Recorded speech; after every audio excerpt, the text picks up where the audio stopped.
Good afternoon. I'm sorry we were a little bit late. I was in the West Wing swearing in Tulsi Gabbard, and so I just came straight back here. So thanks for being patient with us with the delay. We're here today because we have filed charges against the state of New York. We have filed charges against Kathy Hochul. We have filed charges against Letitia James and Mark Schroeder, who is with DMV. This is a new DOJ, and we are taking steps to protect Americans, American citizens, and angel moms, like the mom standing right behind me, who you're going to hear from in a moment. New York has chosen to prioritize illegal aliens over American citizens. It stops today. As you know, we sued Illinois, and New York didn't listen. So now you're next. Millions of illegal aliens with violent records have flooded into our communities, bringing violence and deadly drugs with them. With me today, I'm so proud to be joined by Tammy Nobles. Tammy is an angel mom.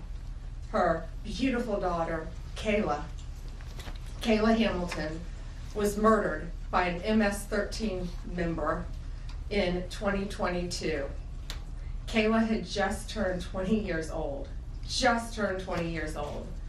and she was raped and murdered by someone who should not have been in our country.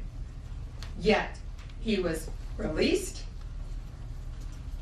flown to Maryland, where he committed this violent murder. I just want you to hear from, Tammy. Tammy represents not only herself and her family, but all of the great angel moms around this country who have suffered because of what the Biden administration did, and it is over. Thank you for having me here today and being able to share Kayla's story. Her murderer was able to come across the border knowing that he was flagged as an MS-13 gang member, and he had a criminal record in 2020 in El Salvador for illicit gang activity. He came over as an unoccupied alien child, saying that he was afraid of gang activity in his country. Health and Human Services called him a nice boy, and he showed age-appropriate behavior. That fell so wrong when he murdered my daughter. He ended up in Maryland, where he was able to rent a room in the same mobile home as her.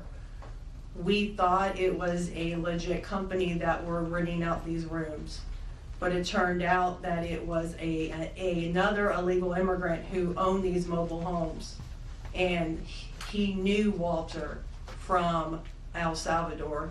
He knew him and allowed him to rent a room with my child. Kayla just turned 20 years old 3 days before she was murdered. Her murderer was only living there for 5 days before he viciously strangled her, raped her, and left her on the floor like trash and robbed her of $6. I have been sharing her story for over 2.5 years to bring change, because this should not have ever happened to Kayla, and it shouldn't be happening to other families being hurt by the border. Homeland Security did not do their jobs. They did not check his background. You know, they did say that he was processed. So if they processed him, they knew that he was a gang member and still allowed him here. Health and Human Services did not verify the sponsor and allowed him to go with a sponsor that they don't even know if it was his cousin or his aunt. And he was able to leave the sponsor's house to go live wherever he wanted. And I am going to continue sharing Kayla's story to help save others and to bring awareness of what was happening under the Biden-Harris administration. And I'm so thankful for Pam having me here today, and I'm so thankful for the opportunities I got from Trump and any other platform, people who allowed me to share her story, because this is going to end. No other parent should suffer by having their child murdered by somebody that shouldn't be here. And I'm gonna continue, sharing it, and for Kayla, and also for others. Thank you.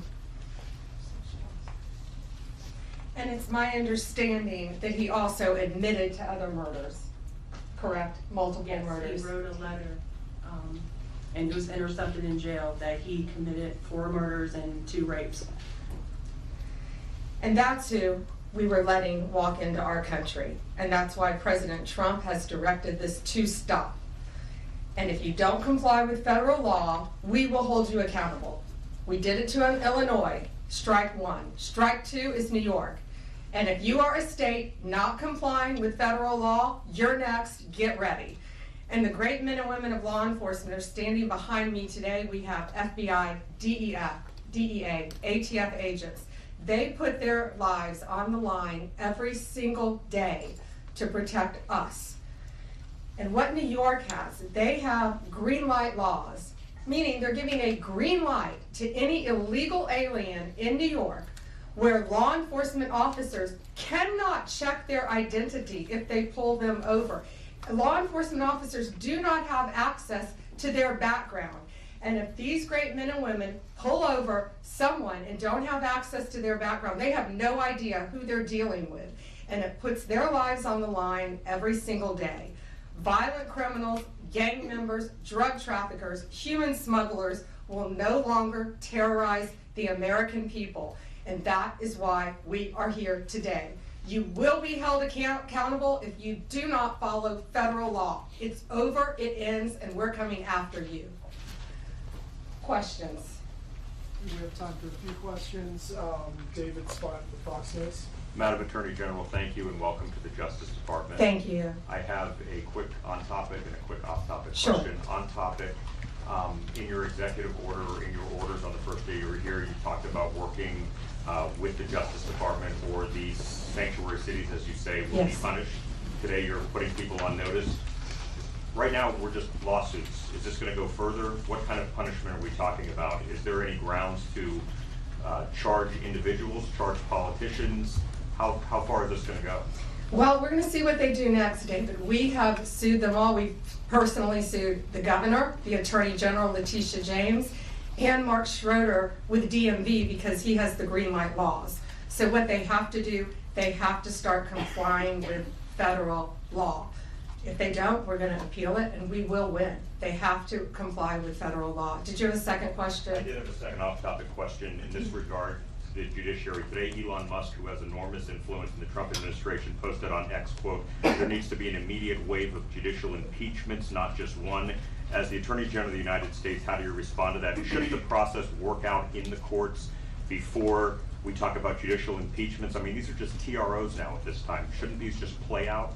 Yeah, I haven't seen Elon Musk tweet. He is a friend of mine. He is a great man. I think he's very frustrated with what's happening in our federal government. You know, at USAID alone, they're giving out billions of dollars that should not be distributed. We're going to back him up. You know, we work our whole lives in this country and we all pay taxes in this country. And for people to find out that $2 million is going to Guatemala for sex changes is outrageous. And we're going to back up Elon Musk every way we can. That includes lawsuits against these people who are doing that, and we will be successful. Do you have concerns about judicial impeachments? That's not going to happen now. We're going to look at everything. We're going to follow the law right now. We're going to follow the process. These are federal judges with lifetime appointments, but they will be struck down ultimately by the Supreme Court of the United States if the appellate courts don't follow the law as well. Alana Richard with the AP. Hi. Hi. Thanks so much. I also have an on-topic and an off-topic. Sure. First of all, can you just briefly walk us through what the legal claims are you're making in this lawsuit? Yeah, absolutely. So the green light laws are that, this is what the green light law says. It's a green light to illegal immigration, which says they can comply. That law is unconstitutional. They can't do that. And what they've done is they have a tip-off provision that requires New York's DMV commissioner to promptly inform any illegal alien when a federal immigration agency has requested their information. So think about the men and women in law enforcement behind me. That's basically, that's not basic, it's tipping off an illegal alien, and it's unconstitutional. And that's why we filed this lawsuit, and that's why we charged Mark Schroeder too, because he runs DMV. Oh, I'm sorry, you had a second question. Yeah, my off-topic question, I wanted to ask about Mayor Eric Yes. Adams' case. As of at least a few moments ago, SDNY still has not dropped that case. Have you or other DOJ leadership spoken to the acting U.S. Attorney and SDNY since the memo was sent earlier this week? And what will you do if she refuses to drop the case? I have not spoken to her. I know our acting DAG, Emil Bove, has spoken to her, and Chad Mizell may have spoken to her, but that case should be dropped. It was done at the directive of Emil, so that case should be dropped. I did not know that it had not been dropped yet, but I will certainly look into that. Reagan, Daily Caller. Hi, how are you? Tom Homan suggested this week that someone from within the FBI may be leaking information about the ICE raids, and that such could be putting officers' lives at risk. Has the DOJ gotten any closer to determining if these leaks are coming from within the FBI? And what will the consequences be if they can identify the leakers from the FBI? Excuse me. Well, first, I can't talk about anything that is ongoing, and that is ongoing. And it's really for the similar reasons of what I said earlier. The great men and women in law enforcement standing behind me today, they must be protected. And anytime anyone leaks or tips off anything regarding a pending investigation, that jeopardizes lives. You're telling a bad guy what's about to happen. It could jeopardize the lives of all the men and women in law enforcement. We will not stand for it. We will find you. We're going to investigate it, no matter what agency it came from. We don't know for certain. We have an open investigation, so I can't talk about it in detail, but we will do everything in our power to hold you accountable, and it is a crime, and you will be prosecuted when we find you. I got time for one more. Alana Austin, Newsmax. Hi, Madam Hi, Alana. Attorney General. Thank you so much for your time. I was also interested in hearing specifically what the interactions have been like with Mayor Adams. And I know he has a little bit of a different tone than some of the other Democrats out of the Empire State. And then also Denver Mayor Mike Johnston, because before the President Trump went back into office, he had issued some words about a potential standoff and then walked that back. So I was curious to see what things have been like out of New York City and Denver officials. Yeah, well, we're hoping that in New York, Mayor Adams is going to cooperate with us with the sanctuary cities and the illegal aliens. And has the mayor in Colorado been cooperating? Do we know? I believe he might have now. Yeah, I believe Colorado is now cooperating. That's what we want. We don't want to sue you. We don't want to prosecute people. We want people to comply with the law. This is very simple. An MS-13 member murdered her daughter. That's happening throughout this country. We have one angel mom is too many. And we have angel moms throughout this country who should not be going through this.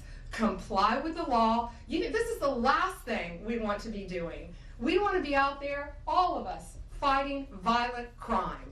Yet we're fighting illegal aliens, and that ends, and it's going to end today. All right, that's all we have time for, guys. Thank you. Thank you. Thank you all. Thank you. Thank you.